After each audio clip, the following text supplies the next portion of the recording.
বাংলাদেশ জাতীয়তাবাদী দলের প্রতিষ্ঠাতা শহীদ রাষ্ট্রপতি জিয়াউর রহমানের ৪৪তম শাহাদাত বার্ষিকী উপলক্ষে যশোরের দরিদ্র ও অসহায় মানুষের মাঝে খাদ্য সামগ্রী বিতরণ করেছে জেলা যুবদল। শনিবার বিকেলে শহরের শঙ্করপুর 0 পয়েন্ট মোড়ে আয়োজিত এক অনুষ্ঠানে ১০০ দুস্থ পরিবারের হাতে খাদ্য সামগ্রী তুলে দেওয়া হয়। বিতরণকৃত খাদ্য সামগ্রীর প্রতিটি প্যাকেজে ছিল ৫ কেজি চাল, ২ কেজি আলু, ডাল ও সয়াবিন তেল। জেলা যুবদলের আহ্বায়ক এম তমাল আহমেদের সভাপতিত্বে আয়োজিত অনুষ্ঠানে প্রধান অতিথি হিসেবে উপস্থিত ছিলেন বিএনপির ভাইস চেয়ারম্যান অধ্যাপক নার্গিস বেগম। বিশেষ অতিথি হিসেবে উপস্থিত ছিলেন খুলনা বিভাগীয় ভারপ্রাপ্ত সাংগঠনিক সম্পাদক অনিন্দ ইসলাম অমিত।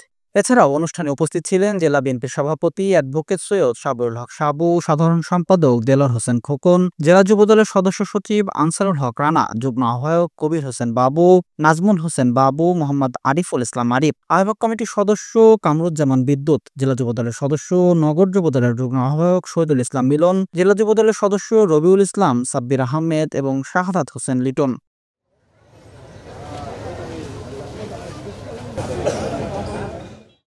ডেস্ক রিপোর্ট, দৈনিক কল্যাণ।